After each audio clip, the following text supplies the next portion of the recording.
Mesdames et messieurs, bonsoir. Merci de nous rejoindre pour ce nouveau numéro de Code 24, le magazine francophone de la rédaction de Futur TV en partenariat avec France 24. Eh bien, ce soir, dans Code 24, les bombardements de la coalition internationale en Irak ont pratiquement rasé la vieille ville de Mossoul, aujourd'hui impénétrable.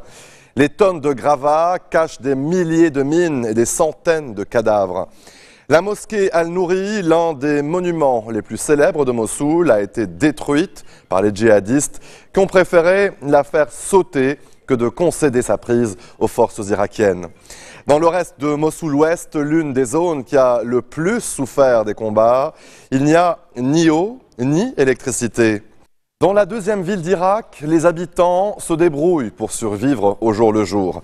À l'exception de quelques magasins, les entreprises sont fermées, il n'y a pas de travail.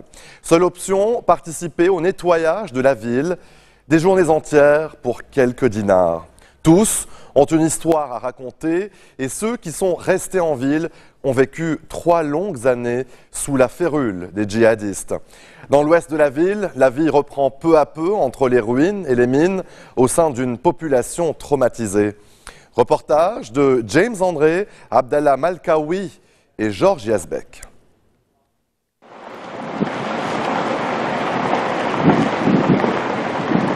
Nous traversons les ruines de la vieille ville de Mossoul, escortés par la police fédérale. Sous les décombres, il reste des tonnes d'explosifs et des centaines de cadavres. Les cratères gigantesques témoignent de la puissance des bombes larguées sur la ville.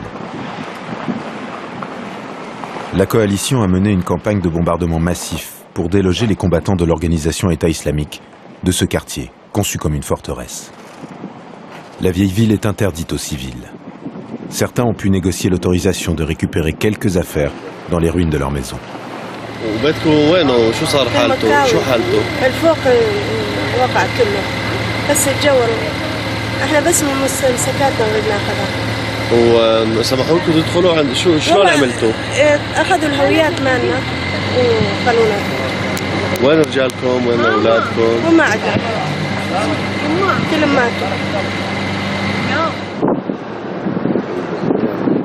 Les grands axes ont été dégagés, mais les petites ruelles qui desservent l'intérieur du quartier sont impénétrables, obstruées par les gravats et les carcasses de voitures. Au cœur du quartier, la mosquée Al-Nouri, où Abou Bakr al-Baghdadi a proclamé son califat en 2014.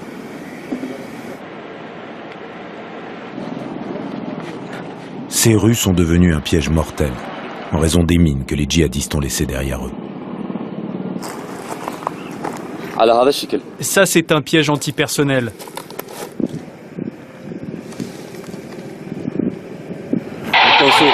C'est du fil relié à du TNT, des explosifs. Ça, c'est un détonateur. Il a été déminé.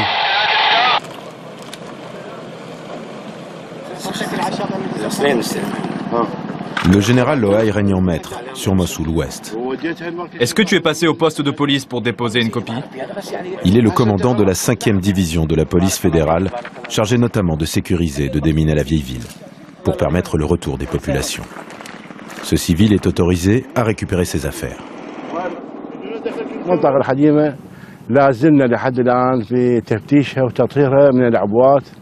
La vieille ville, on est encore en train de la fouiller et de la déminer. On va être confronté à des difficultés parce que, comme vous le savez, ce sont des petites ruelles et les machines spécialisées ne passent pas. Pourquoi le travail va être manuel et ça prend du temps. L'urgence, c'est aussi la remise en état des ponts qui enjambent le Tigre entre les parties est et ouest de Mossoul.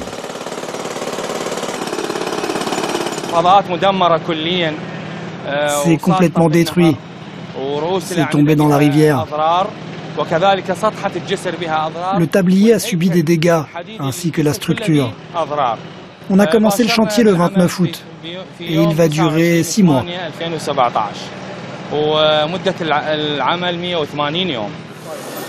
Les militaires ont installé un pont provisoire. Il y a quelques semaines encore, il fallait faire un détour de plusieurs dizaines de kilomètres pour traverser le Tigre. La ville était coupée en deux. Ce pont a permis à la vie de reprendre dans les quartiers les moins détruits de Mossoul-Ouest. Ces commerçants ont retrouvé leurs boutiques presque intactes. Kentucky Dajaj, ça vient de Mossoul. Le réseau électrique a été détruit. Ils sont obligés de compter sur des générateurs pour faire tourner les frigos et congélateurs. Les rares clients n'ont pas beaucoup d'argent. Je compte sur mes enfants. S'ils ont du travail, on mange. Sinon, on ne mange pas. Ils font quoi? Ils font des travaux, de la construction, du ciment, tout ça.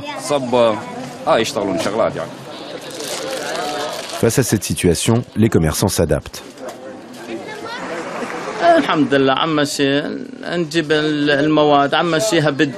On vend parfois au comptant, parfois à crédit. On se débrouille. Dans notre quartier, pas mal de gens sont revenus. 80 à 85% des habitants sont revenus parce qu'il n'y a pas eu trop de dégâts. Il n'y a pas d'eau courante à Mossoul-Ouest. Le réseau de distribution a été très endommagé. 2 fois par jour, une ONG remplit cette grande citerne, devenue le cœur du quartier.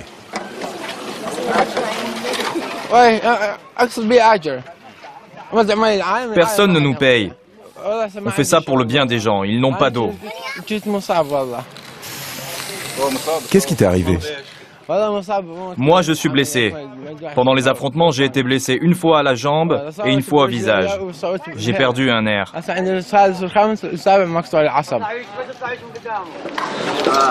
Ces Mossouliotes ont de la chance. Ils ont retrouvé une maison habitable. Certains ont fui peu après l'arrivée de Daesh. D'autres sont restés et ont vécu sous le joug des djihadistes. Ils lançaient des appels dans les mosquées. Ils disaient « Venez prêter allégeance, venez faire le djihad avec nous ». Certains les ont rejoints, mais ceux qui réfléchissent ne l'ont pas fait. Ceux qui ne prêtaient pas allégeance étaient punis. Tu as été puni? Oui, ils m'ont attrapé. Une fois, je voulais fuir Mossoul vers la Turquie et ils m'ont puni. Ils m'ont fouetté 99 fois et ils m'ont pris de l'argent. $2000 et puis ils m'ont relâché.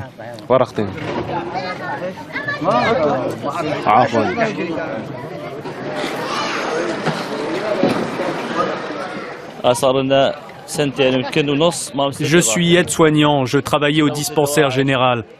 Ça fait 2 ans et demi que je n'ai pas touché mon salaire. Daesh nous faisait travailler tous les mois pour 50 000 dinars, alors que mon salaire de base est de 900 000 dinars. Tu imagines la souffrance? Les derniers jours sous Daesh, on ne mangeait plus que de l'orge et du son de blé pour les animaux. On recueillait de l'eau de pluie pour boire. Après la libération, on a dû opérer mon fils de 13 ans à cause de ce qu'il a mangé. On lui a ouvert l'estomac, il a eu 13 points de suture. Ses intestins étaient bouchés. La hantise des policiers est de voir des militants de l'organisation État islamique se mêler aux civils et se réinstaller dans ces quartiers. Ils organisent des opérations de fouilles aléatoires. Le risque est bien réel, les policiers se déplacent lourdement armés. Il y a de la tension. Ces policiers sont chiites. Ils opèrent dans un quartier sunnite.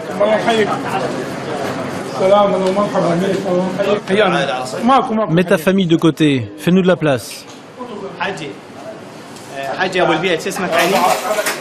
Les policiers cherchent des armes ou des indices de collaboration avec Daesh.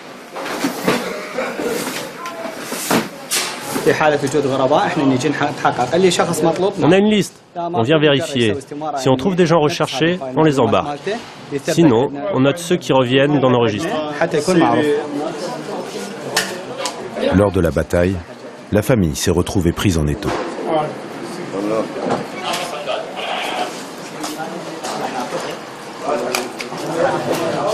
Ta maison a déjà été fouillée? C'est la 2e fois. De toute façon, Daesh n'est pas venu dans ma maison. L'armée était dans la rue, à côté, là-bas. Et le I était derrière, ici. Dès que l'armée est arrivée, on a fui.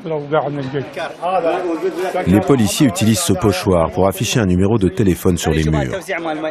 La population est invitée à signaler des comportements suspects ou des problèmes. Un riverain a indiqué à une patrouille la présence d'une roquette non explosée enterrée au fond du jardin de sa maison.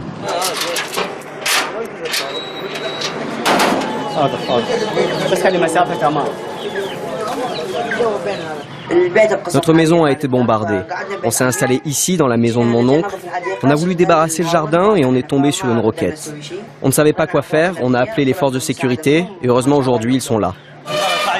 Gardez une distance de sécurité. Attention, ça pourrait être piégé.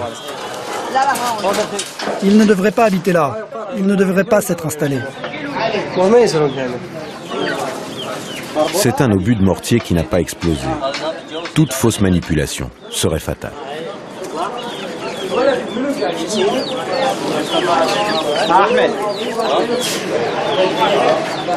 Doucement, doucement.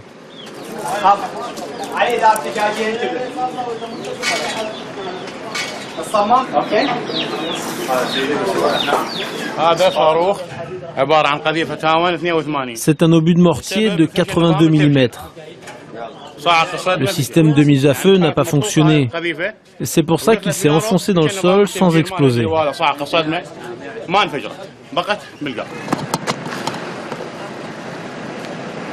Ces démineurs travaillent sans relâche. Il y a des tonnes d'explosifs disséminés à travers la ville.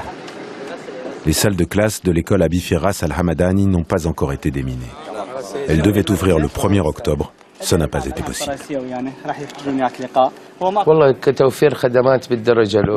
a avant tout besoin d'équipements, de fournitures scolaires. Pour l'instant, on n'a rien. Les enfants ont besoin de soutien psychologique. Les adultes ont été choqués par ce qu'ils ont vécu. Alors imaginez pour un enfant. Lorsque le groupe État islamique a pris la ville, le directeur est resté à son poste. Une fois qu'ils sont arrivés, ils ont commencé par séparer les filles des garçons.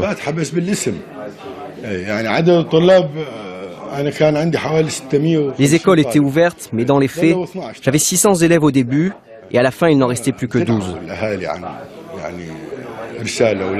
Les parents n'envoyaient plus leurs enfants parce que les matières avaient changé. L'enseignement est devenu de l'endoctrinement, une incitation à tuer. Tu recevais ton salaire?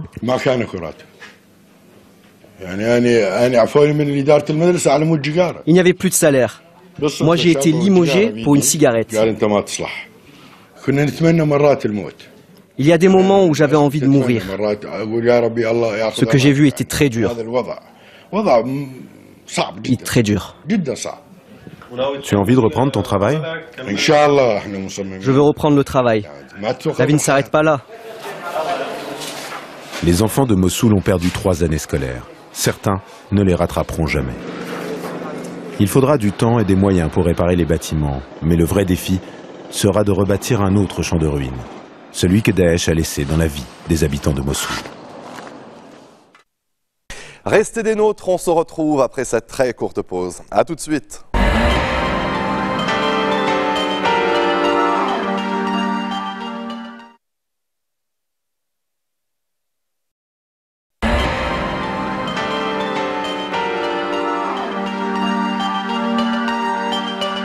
Retour sur le plateau de Code 24. Le score de l'extrême droite, arrivé le mois dernier en 2e position des législatives à l'Est, jette une ombre sur l'Allemagne réunifiée.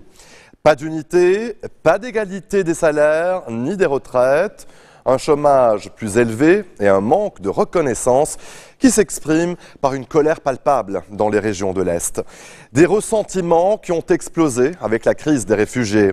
Les Allemands de l'Est, qui ont depuis longtemps le sentiment d'être des citoyens de seconde classe, se sont massivement tournés vers l'AfD. Reportage en Saxe, une région où environ 26% des habitants ont voté pour ce jeune parti d'extrême droite qui n'avait jamais siégé au Parlement. Anne Maillet. C'est désormais un rituel immuable à Dresde. Tous les lundis, le mouvement Pegida descend dans la rue pour protester contre ce qu'ils appellent ici l'islamisation de l'Occident, les demandeurs d'asile et les dirigeants de tous bords. Aux législatives, ces manifestants ont massivement voté pour le parti d'extrême droite AfD. Oui, l'AfD se situe bien à droite des conservateurs et c'est très bien comme ça, car désormais les conservateurs sont de gauche. C'est important que l'AfD existe car nous sommes des laissés pour compte. Nos retraites ne sont toujours pas au même niveau qu'à l'Ouest, nos responsables politiques gagnent bien leur vie, alors que nous autres avons les salaires les plus bas de tout le pays. Un défilé contestataire identitaire. Dans cette région, 26% des électeurs ont voté pour l'extrême droite, 3 fois plus qu'à l'ouest. Et ici, on en tire une certaine fierté. Les Allemands de l'Est voient la réalité bien en face et sont courageux, comme ils l'ont été en 1989. Dans cette région, l'arrivée des réfugiés a cristallisé beaucoup de frustration. Paradoxalement, la proportion d'étrangers y est pourtant la plus faible du pays. Exemple à Plauen. C'est ici que s'est tenue la première grande manifestation contre le régime communiste en 1989. Dans le centre-ville complètement restauré, un monument commémore ces citoyens est-allemands qui ont bravé le système. Mais c'est l'envers du décor que veut nous montrer Frank Schaufel, des friches industrielles, souvenir d'une époque où la ville était l'un des plus gros producteurs de textiles du pays. Après avoir manifesté aux côtés de Pegida, Frank Schaufel s'est engagé dans le parti d'extrême droite AfD. Les citoyens est-allemands en ont ras-le-bol. Vous le voyez bien ici, depuis la chute du mur, nos emplois n'ont pas été remplacés. Alors tous ces gens qui viennent chez nous sans éducation, souvent analphabètes, où sont-ils censés travailler? Comment sont-ils censés gagner leur vie alors qu'il n'y a pas de travail, même pour nous? Frank Schaufel est opticien. Dans sa boutique, il collectionne les articles de presse sur les problèmes de la région. Le manque de médecins, les réfugiés, la criminalité. AfD des pieds aux lunettes, Frank Schaufel veut enfin être entendu. Ils ont oublié l'Allemagne de l'Est parce que nous ne formons qu'une petite voix minoritaire par rapport à l'ensemble de la population allemande. En tout cas, je n'ai pas le sentiment que les responsables politiques de nos régions aient fait quoi que ce soit pour nous. Citoyens de deuxième classe, ignorés du reste de l'Allemagne, ce discours, la secrétaire d'État à l'intégration de la région de Saxe l'entend souvent. Pour Petra Köpping, le vote AfD est avant tout un vote contestataire. Lors de mes réunions publiques, les gens viennent souvent me voir et me disent « Madame, vous et vos réfugiés, vous feriez mieux de d'abord nous intégrer, nous, avant de vous occuper d'eux. » Ils ont bien en tête ce fossé entre l'Est et l'Ouest. Certes, il y a dans cette région des racistes, des xénophobes, nous avons un problème avec l'extrême droite. Mais nous avons aussi des gens qui ont trouvé ce vecteur pour exprimer des frustrations et des colères qui sont légitimes. L'AfD a su profiter du mécontentement d'une partie de la société allemande et entre au Parlement avec 92 députés. Une percée électorale historique pour un tel parti. Selon ce journaliste spécialiste de l'extrême droite, de nombreux élus ont des profils plus que problématiques. Prenez par exemple Wilhelm von Gottberg, qui dans de nombreux textes relativise l'Holocauste et qui considère qu'il s'agit là d'un mythe qui se perpétue dans l'histoire allemande. La tactique de l'AfD, c'est ça. C'est dire des choses absolument scandaleuses, puis faire marche arrière en prétendant avoir été mal compris ou encore déformé par les médias. Mais à force de répéter certaines choses, ils sont en train de rendre dissible l'indicible. Un discours radicalisé qui inquiète de nombreux Allemands. Au pied de la porte de Brandebourg, symbole de la réunification du pays, plusieurs milliers de personnes se sont réunies dimanche pour protester contre l'entrée de ces députés au Parlement. Un survivant de l'Holocauste met en garde. Personne ne doit fermer les yeux, regarder ailleurs ou penser que cela va passer tout seul. Cela peut mal finir. C'est déjà suffisamment grave. Les sondages montrent que 2/3 des électeurs ont voté pour le parti d'extrême droite par colère plus que par adhésion. Mais leur vote et l'entrée de ces députés au Bundestag marquent un tournant dans l'histoire allemande d'après-guerre. En Ukraine, presque 4 ans après la révolution de Maïdan contre la corruption des élites, certains rêvent de renverser une nouvelle fois le pouvoir. Dévaluation de la monnaie, inflation. Depuis, le niveau de vie des Ukrainiens s'est encore dégradé. La guerre avec la Russie a fait des milliers de morts, tandis que les dirigeants corrompus restent impunis. Celui qui veut incarner le changement, eh bien, c'est Mikhail Saakashvili, qui par le passé dirigea un autre pays, la Géorgie. Désormais, son pari est galvaniser l'opposition en Ukraine, son pays d'adoption. Les autorités menacent de l'expulser, des menaces pas mises à exécution. Peut-être parce qu'au fond, il ne gagne pas plus de 5% d'opinion favorable dans les sondages. A-t-il une chance d'émerger sur la scène politique ukrainienne? À Kiev, le reportage de Gulliver Krag et Elena Voloshin. Un campement d'opposants en plein air, à Kiev, comme un air de déjà-vu. Mais contrairement à la place Maïdan en 2013, celui-ci est plus discret, et pas sur la place centrale. Nous sommes en face du Parlement. Ici, des vétérans de la guerre dans l'Est et des activistes du parti de Mikhail Saakashvili, l'ancien président géorgien, devenu trublion de la scène politique ukrainienne. Nous devons parachever l'œuvre de Maïdan. Et c'est vous qui devez vous réapproprier le pouvoir, le reprendre à eux, là-bas. En 2015, le président ukrainien a offert un passeport à Saakashvili. Mais cet été, il est revenu sur sa décision. Les gardes frontières ont bien tenté d'empêcher l'homme politique désormais apatride de pénétrer en Ukraine.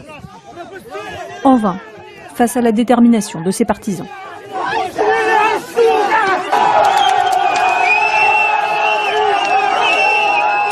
Une semaine plus tard, Saakashvili comparaît au tribunal pour entrée illégale sur le territoire ukrainien et ne mâche pas ses mots. À ce jour, des personnes continuent de mourir pour l'idée d'une Ukraine européenne. Pourtant, les autorités ukrainiennes agissent à l'exact opposé de ce qu'on pourrait attendre d'un pays européen. Mais face au juge, sa colère laisse place à l'embarras.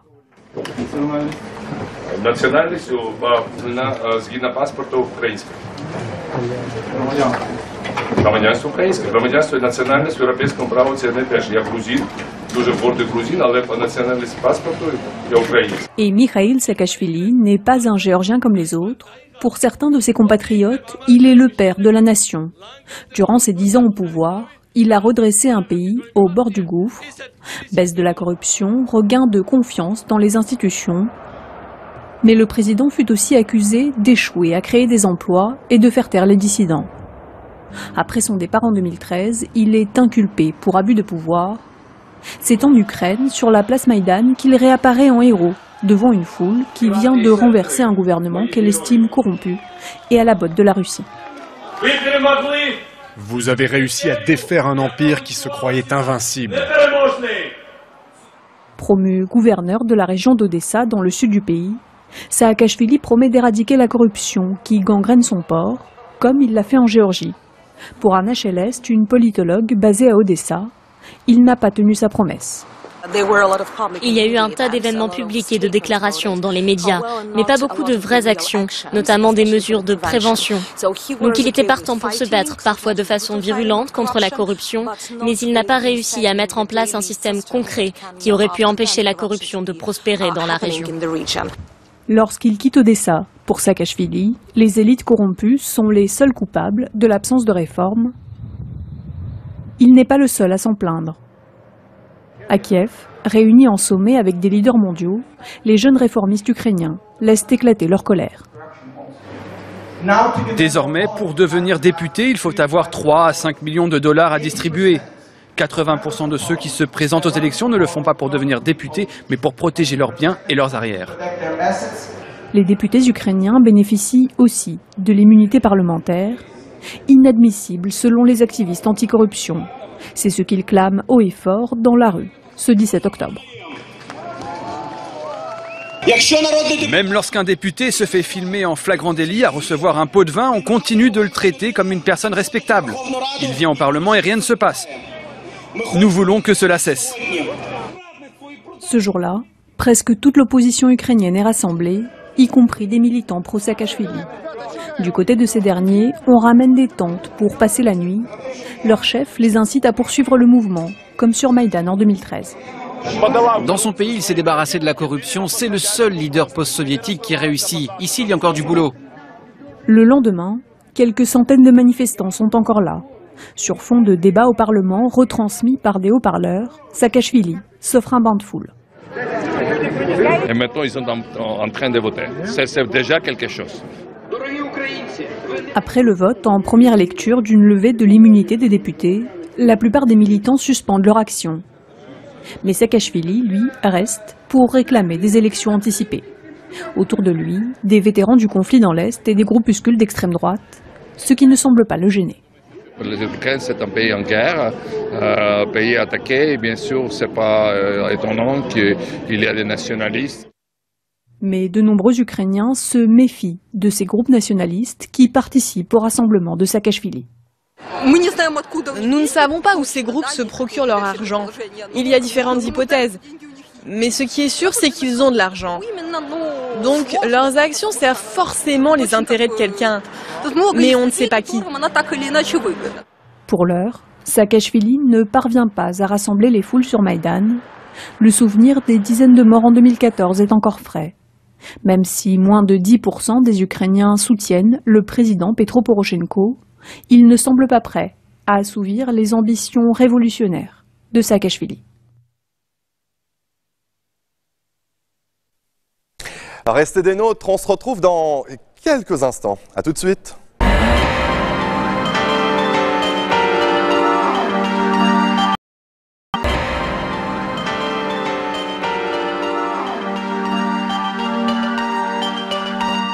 Retour sur le plateau de Code 24, 11 ans après la fin de la guerre de juillet 2006 menée par Israël contre le Liban, le sud du pays demeure toujours truffé de sous-munitions.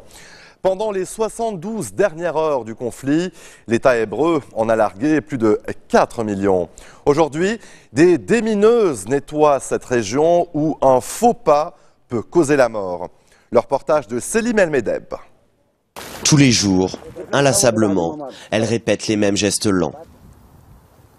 Depuis 5 mois, ces femmes inspectent chaque centimètre carré de ce champ. La zone a déjà été assez largement nettoyée.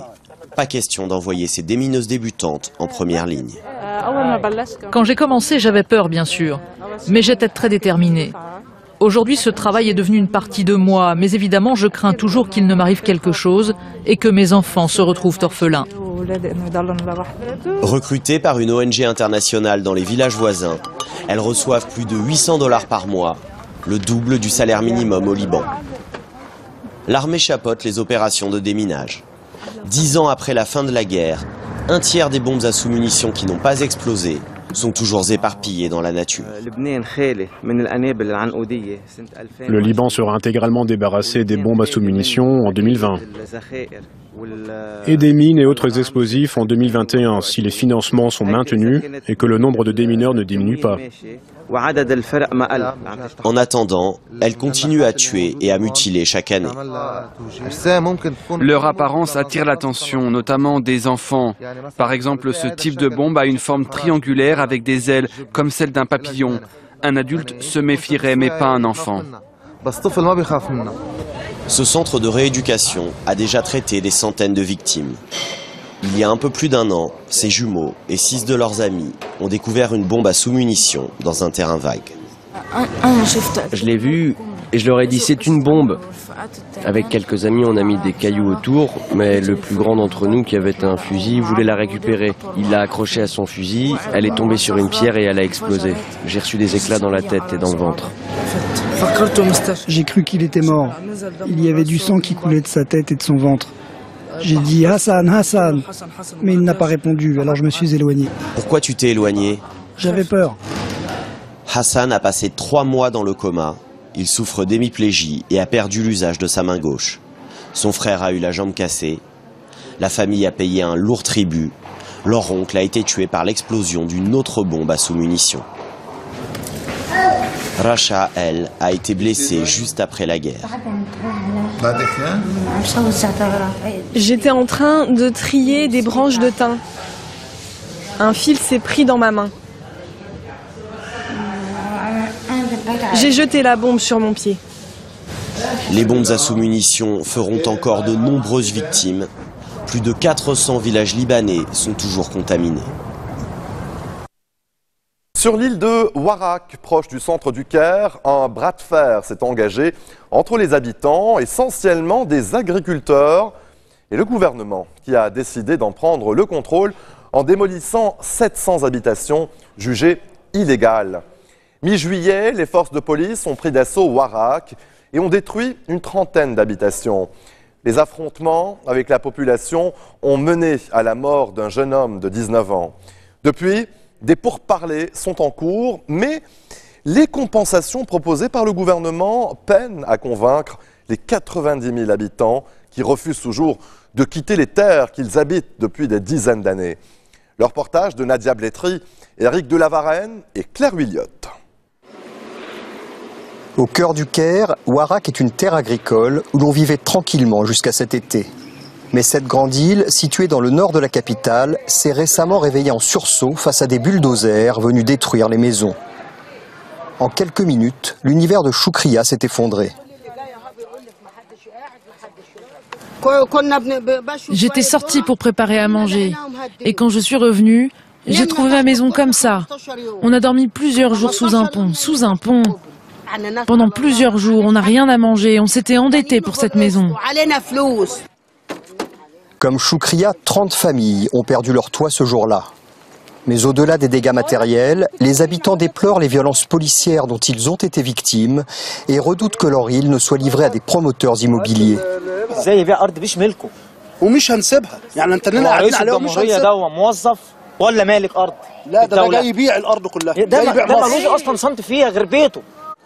Ces dernières années, Ouarak a été plusieurs fois intégré à des plans de réaménagement du territoire, des projets jusque-là sans lendemain. De leur côté, les autorités entretiennent un certain flou autour de l'avenir de l'île et pour ses 90 000 habitants. Le gouvernement veut absolument développer toutes les zones d'habitation informelles du pays, ce qui inclut l'île de Ouarak. Il va y avoir beaucoup de problèmes, c'est certain. D'autant que là-bas, les gens sont essentiellement des agriculteurs. Et comme il n'y aura bientôt plus d'agriculture, ils vont avoir des problèmes de travail.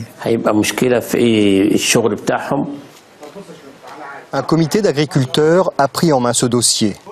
Objectif, négocier avec les autorités. Et pour ça, ils comptent sur leur titre de propriété. Ces contrats prouvent qu'on est chez nous. Ils ont tous été enregistrés dans les cadastres conformément à la loi égyptienne que le président Sisi dit honorer. On va se battre pour rester là, sur notre île, même si on doit mourir. S'ils veulent démolir les maisons, eh bien nous mourrons dedans. À Ouarak, d'importants travaux ont déjà commencé, comme ce pont qui va relier l'île au reste du Caire. L'avenir de ses habitants reste quant à lui suspendu aux futures décisions du gouvernement. Le Mexique est devenu une terre d'accueil pour des milliers de réfugiés en provenance d'Amérique centrale. Ils sont victimes des violences armées dans leur pays, persécutés par des gangs, tués par des forces de sécurité, pourchassés par des cartels de la drogue et fuient des États dont les administrations sont toujours très corrompues.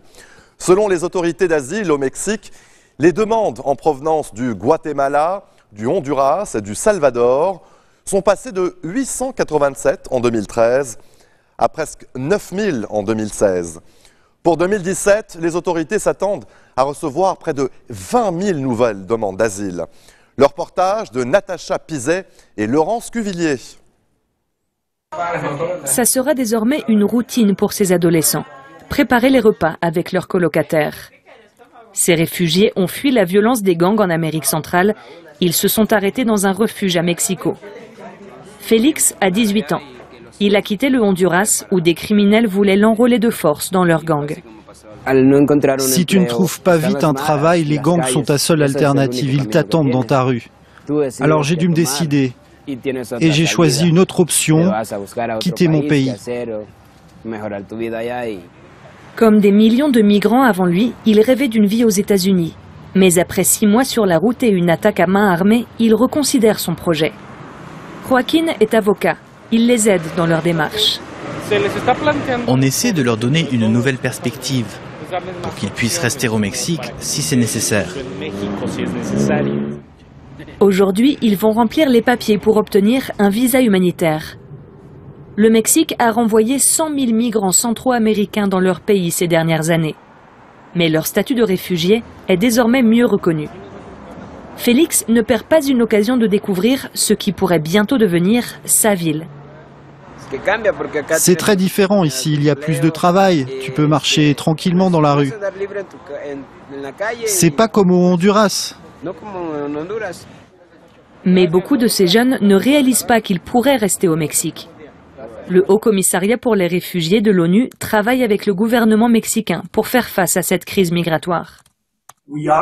On estime désormais que la moitié de ces jeunes peuvent prétendre au statut de réfugiés et ont un besoin urgent de protection internationale. Troquer son rêve américain contre un rêve mexicain. Le durcissement des politiques migratoires aux États-Unis pousse de plus en plus de Centro-Américains vers cette nouvelle vie. Impopularité record, accusation de corruption gravissime, de quoi faire trembler le plus aguerri des hommes politiques. Mais pas le président brésilien Michel Temer, qui semble indéboulonnable à la tête d'un pays plongé dans une profonde crise institutionnelle. En portugais, temer est aussi un verbe qui signifie avoir peur. Malgré ce patronyme, ce vieux routier de la politique de 77 ans ne semble pas trop se soucier de son sort. Une véritable gageure pour un président accusé d'orchestrer un réseau de corruption qui négociait des pots de vin en échange de faveurs octroyées à des chefs d'entreprise. Dans ce climat, 4 jeunes informaticiens brésiliens ont créé un pare-feu anticorruption, le premier robot capable d'analyser le budget et les dépenses effectives des élus. Le reportage de Fanny Lotter et Marlène Aberard.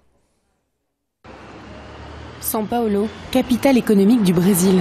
Dans un coworking de la ville, nous avons rendez-vous avec Jessica et son amie Rosie, une enquêtrice 2.0. Ça, c'est Rosie, cet écran noir. Elle télécharge toutes les données des frais remboursés aux députés de la Chambre et analyse chaque dépense. Jessica a participé au développement de ce logiciel unique au monde, une sorte de détecteur de mensonges des députés. Si la dépense paraît étrange, elle la dénonce comme suspecte et signale qu'elle mérite d'être enquêtée. Par exemple, là pour les députés, j'ai 13 repas, le même jour et dans des villes différentes. En moins d'un an, 1000 dénonciations ont déjà été envoyées à la Chambre. Plus de 100 milliards d'euros ont été détournés. Si Rosie n'a pas de force légale, ces informations mises en ligne sur les réseaux sociaux sont une arme plutôt persuasive et poussent certains à rembourser. Je suis vraiment désolé. C'est ce qui arrive aux gens qui travaillent beaucoup. Victor Lippi, par exemple, a présenté ses excuses et a dit que ça n'arrivera plus. Et on espère qu'on ne reverra pas son nom de sitôt. Le logiciel est accessible à tous, une pression populaire salutaire pour Alessandro Molon, député de Rio, spécialiste d'Internet. On a besoin d'un changement culturel pour que les politiques du Brésil comprennent que la société brésilienne va leur demander de plus en plus de comptes et exiger d'eux un comportement exemplaire. Si le Brésil est champion en la matière, la fraude parlementaire touche bien d'autres pays. Felipe Cabral, un des co-créateurs de Rosie, est actuellement en Italie où il espère exporter le logiciel avec succès et pourquoi pas chez nous. Vous aussi les Français, vous pouvez l'utiliser. Et dans le futur, on sera même capable d'analyser les lois en croisant les dates de visite des lobbyistes et le vote d'une loi.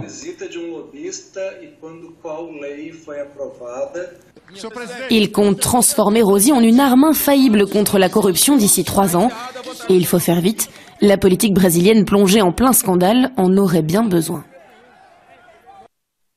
Allez, restez des nôtres, on se retrouve dans quelques instants. À tout de suite.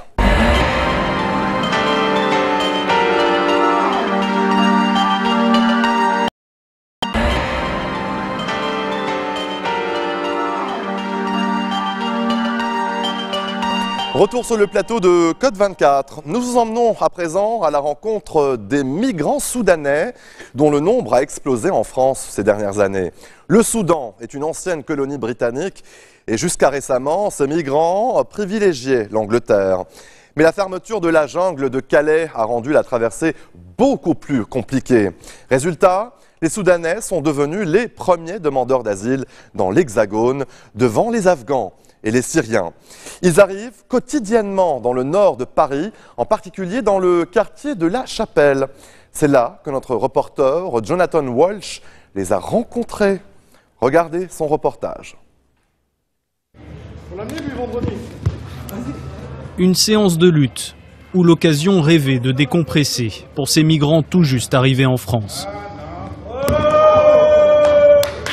Mougadam est soudanais. Il est hébergé ici avec ses compagnons de route. J'ai quitté mon pays avec des gens que je ne connaissais pas. On a fait la route ensemble et ils sont devenus des amis, des frères. Le centre humanitaire de La Chapelle a ouvert fin 2016 dans un bâtiment désaffecté. Un dispositif pilote voulu par la maire de Paris. Capacité 450 lits. Des migrants du monde entier passent ici avant de demander leur régularisation. Les Soudanais sont les plus nombreux et occupent parfois plus de la moitié des places. Ce sont des hommes jeunes, de l'ordre de 24-25 ans. Nombreux sont originaires du Darfour et bien entendu ont connu des drames et des parcours d'exil plutôt violents. Les primo-arrivants bénéficient d'un suivi administratif, mais aussi d'une aide médicale et psychologique. Ils sont logés et nourris une quinzaine de jours au maximum, avant d'être aiguillés vers d'autres structures d'accueil. Là, c'est ma chambre pour encore quelques jours. Là, c'est mon lit. Nous dormons à 5 dans cette chambre. Jafar est l'un des 5 Soudanais employés par le centre. Après plusieurs années en Angleterre, il a été expulsé avant d'obtenir un permis de séjour en France. Aujourd'hui, il sert de relais auprès des migrants. Au Soudan, il y a la guerre, il y a l'instabilité. Et sur leur route, il y a le Sahara, la Méditerranée.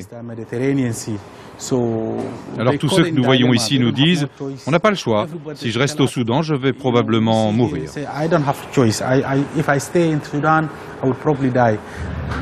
Les Soudanais étaient en tête des demandes d'asile en France en 2015 et en 2016. Près de 15 000 bénéficient aujourd'hui d'un titre de séjour. L'Angleterre a longtemps eu leur préférence, mais la fermeture de la jungle de Calais et le durcissement des contrôles ont compliqué la donne. Autour du centre, les campements de migrants ont disparu depuis l'été dernier. Une présence policière massive vise à empêcher leur réapparition. Mais les Soudanais continuent d'arriver en masse dans le nord de Paris. Et le centre de la Chapelle est débordé. Ces jeunes ont traversé la frontière italienne quelques jours plus tôt. Dès que je suis arrivé à Paris, je suis allé au centre. Ils m'ont donné un rendez-vous, mais seulement 45 jours plus tard. Alors je dors dans la rue en attendant. C'est vraiment dur. J'ai mis des mois pour arriver ici en France. C'était vraiment compliqué. Je suis enfin arrivé, mais je vois tous ces Soudanais qui dorment dans la rue. Maintenant, je suis l'un d'eux aussi et j'ai peur. À la nuit tombée, les associations se relaient dans le quartier pour distribuer de la nourriture. Près de 60% des demandeurs d'asile soudanais obtiennent aujourd'hui satisfaction. Les autres craignent souvent une reconduite en Italie, principal point d'entrée en Europe, et une possible expulsion vers leur pays d'origine. En quelques années, un quartier soudanais a vu le jour près de la Chapelle, avec ses commerces, épiceries et restaurants. Un relais tout trouvé pour les migrants fraîchement arrivés. Abdelaziz s'est installé en France fin 2010. Il a ouvert sa boutique de téléphonie il y a 3 mois à peine.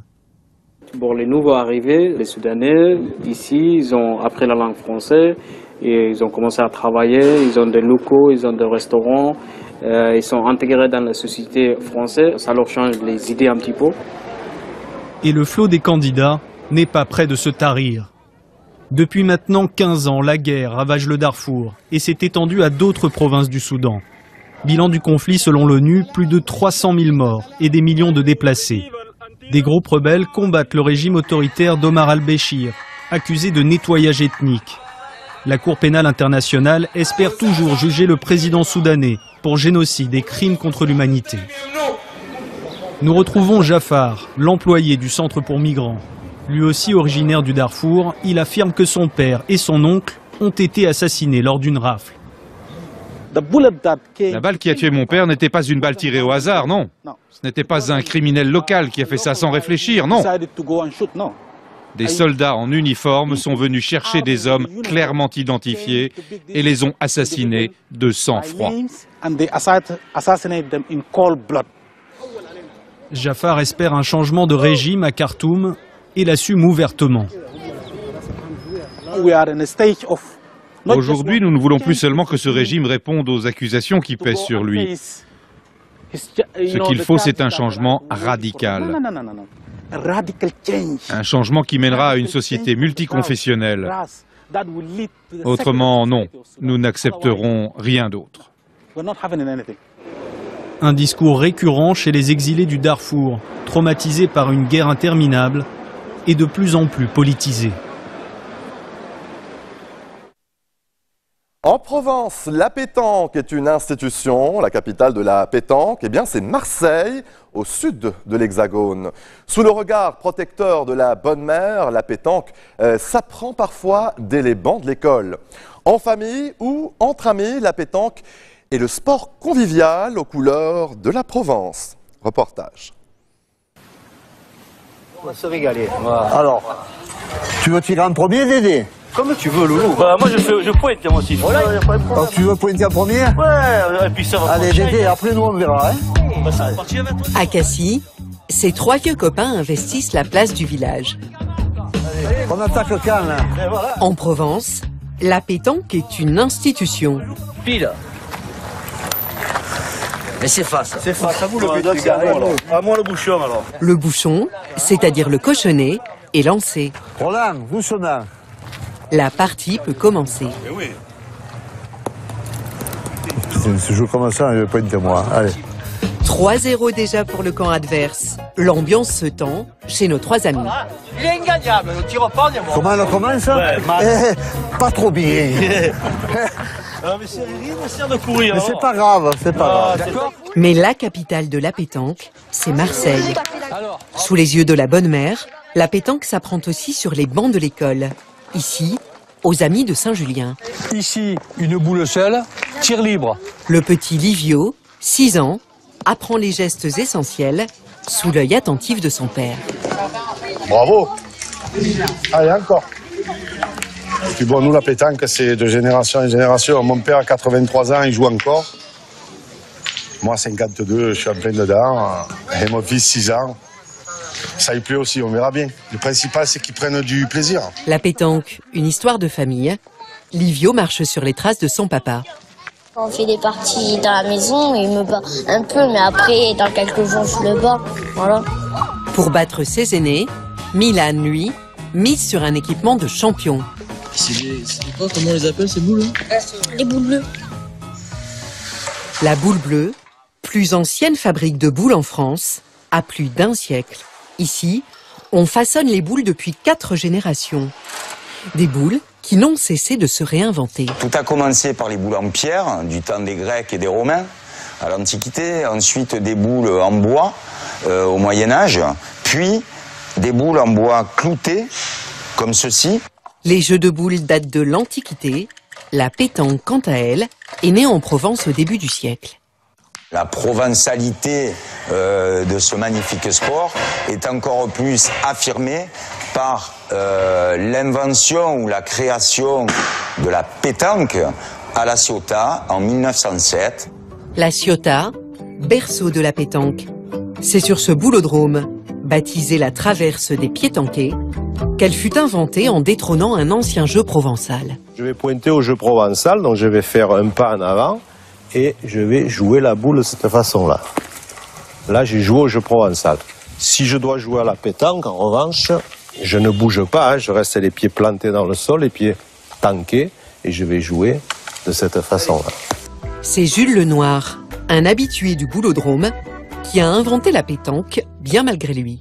Ce Jules Lenoir était perclus de rhumatisme, on ne pouvait plus jouer sportivement, physiquement au jeu provençal, donc c'est devenu la pétanque. Voilà.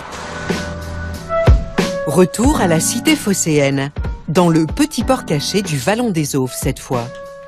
Derrière cette grille, trêve de plaisanterie. Moi c'est Alain, le président. Donc, Alain, le vice-président, dit le gros. Mimi. Salvatore, Georges, Hervé, dit le vieux. Et notre ami Stéphane, dit le jeune. Dit le jeune. Au cœur du noyau villageois, le club vit au rythme des tournois. Sous la direction d'Alain, même aux entraînements, le moindre point compte. Ça va, celui-là il y est. Celui-là il y est. Attends. Marseille compte plus d'une centaine de petits clubs de quartier. Au club du Vallon des Auves, adresse et précision exigées. Très sérieux. Nous, quand on joue sérieux. Sinon, on joue pas. Coach, oui, je crie. Voilà. Surtout, des fois, je crie. Mais bon, ça les motive parce qu'ils jouent au but. Retour à Cassis, 9 partout, le jeu est serré. Il ne faut pas envoyer trop loin parce que ça là, il est gêné de... Je le sais, moi. Ça va. Okay. Il y a longtemps que je le connais. La tension monte, concentration maximum pour Loulou. quoi la technique là? La technique de quoi? Vous me coupez. La technique, c'est de ne pas parler quand on joue déjà. Et voilà la technique. Et après, je vous réponds. Laissez-moi jouer, que je ne fasse pas une arrêt. Après, je vous réponds. Parce qu'il va se faire engueuler sinon. Bravo, bravo, joli. Voilà la technique. Vous avez compris? Pour répondre à votre question, la technique, ça est le plus près du bouchon. Voilà, vous avez tout compris. La fin de partie est proche. Les après-midi comme celle-ci sont une tradition. La pétanque et les amis, qu'est-ce que vous voulez?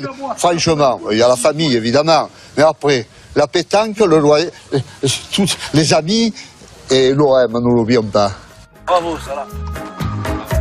Restez bons joueurs. Surtout, voilà la règle essentielle de ce sport provençal, si convivial.